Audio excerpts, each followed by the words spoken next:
जब आप उस पिता की आंखों से देखोगे, When you see आप through the जानते eyes हैं इस of God. दुनिया में क्या है? ऐसा है जैसे 7 बिलियन उसके दिल के हिस्से हैं जो इधर उधर चल रहे हैं। You know, the world is like 7 billion pieces of God's heart walking here and there. ये आप नहीं समझ, जो लोग, कितने लोगों के यहाँ पे बच्चे हैं? How many people have children here? हाँ, आपके बच्चे ऐसी हैं, जब आपके बच्चे होते हैं ना तो आपका दिल का एक टुकड़ा बाहर निकल के घूम रहा होता है। That's how your children are. When you have a child, a piece of your heart is walking around. वो गिर जाए बेड से, उसको दर्द हो जाए तो उससे ज्यादा दर्द आपको होता है। क्यों? क्योंकि आपके दिल का एक हिस्सा है आपका If they बच्चा। fall from the bed, your heart pains more because they're a piece of your heart. ऐसी हम, चाहे हमारा रंग अलग हो, हम जैसे भी दिखते हो, हमारी No बोली matter अलग what we हो, look हम like. सब उस पिता के दिल का एक अंश है। No matter what we look like, we all are a piece of His heart, the heart of the Father.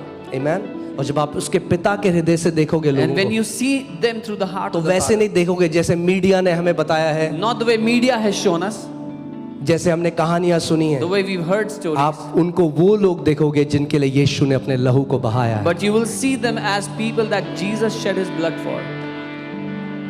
आमीन, हालेलुया।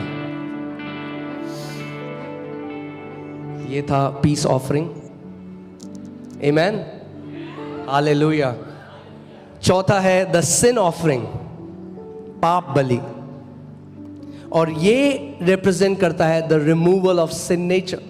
This represents पाप का स्वभाव हटाया जाना. Leviticus 4:27 to 28, if any one of the common people sins unintentionally by doing something against any of the commandments of the Lord in anything which ought not to be done and is guilty, or if his sin which he has committed comes to his knowledge, then he shall bring his offering, a kid of the goats, a female without blemish, for his sin which he has committed. यदि साधारण लोगों में से कोई अज्ञानता से पाप करे, अर्थात कोई ऐसा काम जिसे यहोवा ने मना किया हो करके दोषी हो, और उसका वह पाप उस पर प्रकट हो जाए, तो वह उस पाप के कारण एक निर्दोष बकरी बलिदान के लिए ले आए. आमीन। ये दर्शाता है प्रभु यीशु मसीह जिसने पाप नहीं कहा, not, he didn't intentionally sin, This represents he was made sin by the Father. Jesus who did not sin, जिसने जानबूझ के पाप नहीं किया लेकिन उसको पाप बना दिया पिता ने, हमारे लिए। for us. वो पाप का जो स्वभाव जो हमसे पाप कराता था, यीशु मसीह वो पाप का स्वभाव बन गया। कितने लोगों को याद है जो मैंने राइचसनेस की सीरीज कराई थी? हाँ, अगर याद है तो हाथ ऐसे दिखाओ।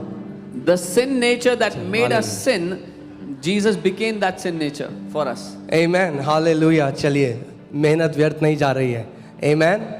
सो यीशु मसीह जो पाप से अज्ञात था, Jesus हमारे लिए पाप बन गया ताकि हम मसीह में परमेश्वर की धार्मिकता बन जाएं। Jesus who knew no sin became sin for us so that we might become the righteousness of God in Christ Jesus. आमीन।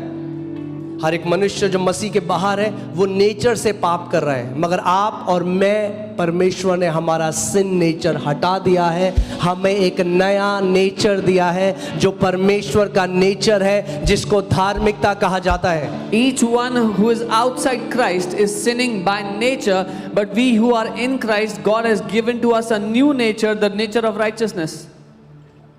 मेरे पीछे बोलो, मेरे अंदर एक नया स्वभाव है। Say, I have a new nature within me. फिर से बोलो, मेरे अंदर एक नया Say स्वभाव again, है। I have a new nature within me. मेरे अंदर धार्मिकता का स्वभाव है। I have the nature of righteousness. मैं परमेश्वर की नजर में धर्मी हूँ। I am righteous in the eyes of God. Hallelujah.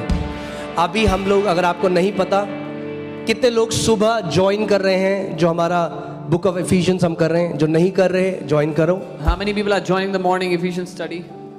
21 दिन मैं आपको इफिसियों की पुस्तक से वर्स बाय वर्स करके सिखा रहा हूँ। 21 days I'm teaching verse by verse the book of Ephesians. और उसमें मुझे इतना अच्छा लगा, पौलुस जब इफिसियों से बात करता है तो कहता है वो संत जो इफिसस में है। And I loved how when Paul addresses the church at Ephesus, he says, the saints that are in Ephesus. संत वो नहीं जो मर जाए और उसके बाद वो संत बने। यहाँ जो सब देख रहे हो जीवित संत हैं यीशु के। Amen. Those are not saints that have died and become saints after death, but each one alive here is a saint of God. क्योंकि सेंट्स की एक बहुत अलग इमेज होती है हमारे दिमाग में। We have a very different image of saints in our mind. संत और कोई नहीं मगर परमेश्वर के पवित्र लोग हैं। आप यीशु मसीह के लहू से पवित्र किए गए हो, और जब स्वर्ग आपको देखता है तो मसीह का एक संत देखता है।